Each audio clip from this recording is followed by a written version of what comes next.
Hi, today is the 5th of May 2020.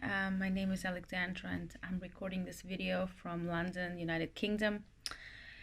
So just a bit about me. I was born in Moscow and raised in Canada, Montreal. I've been here for 10 years.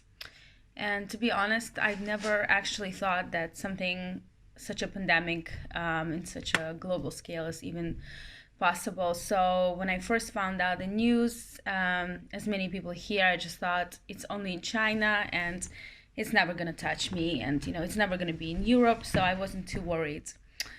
So when in the UK the lockdown hit, I think the anger was one of the emotions. The anger, confusion was one of the predominant emotions for me, because our government here didn't listen to other advice of countries that were hit quite badly, and they didn't manage to get the PPE. They didn't want to trace, they didn't want to test.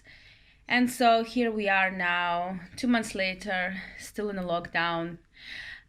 So that's kind of the negative side of things. But on the other side, I've been experiencing positive emotions as well. I've never really sat home for 2 months. It gave me a lot more time not to commute to work.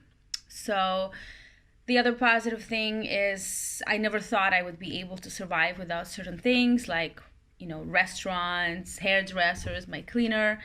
But I realized very quickly that actually I am able to do everything on my own and save a lot of money, and really starting to do more self-development for myself. So reading more books, spending more time on FaceTime with my mom, with my friends. So that's the positive side. The other opportunities for growth are just in learning new languages. But to be honest, I haven't. I don't think I've done that much of that lately. So I continue to have a full-time job. So a lot of people here are furloughed. That's not my case. So in my lifestyle hasn't really changed from that perspective. So I'm one of the lucky ones.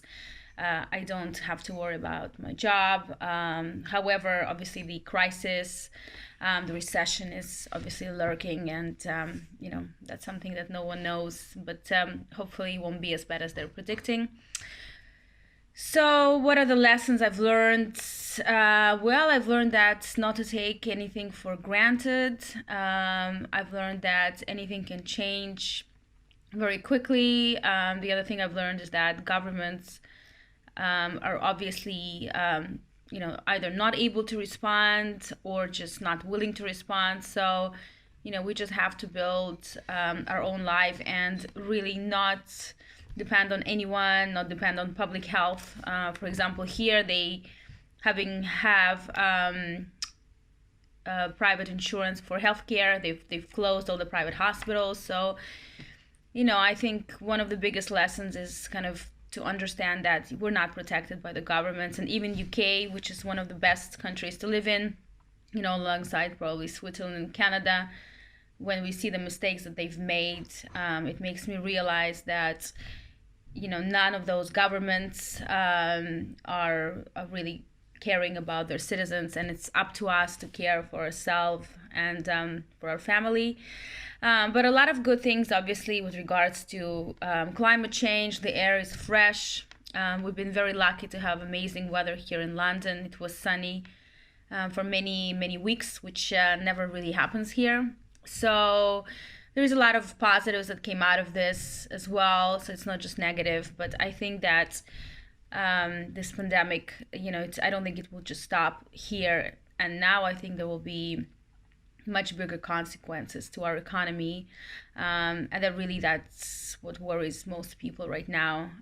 But I am positive that they will find a cure and a vaccine, and I also think that perhaps it is blown out of proportion, as here, for example, you see that they're painting everybody's death with a brush of coronavirus, whilst there are no more pneumonia or kind of other deaths. So it could be kind of a massive hysteria as well. But anyways, those are my thoughts, and I hope you found it interesting. Thank you.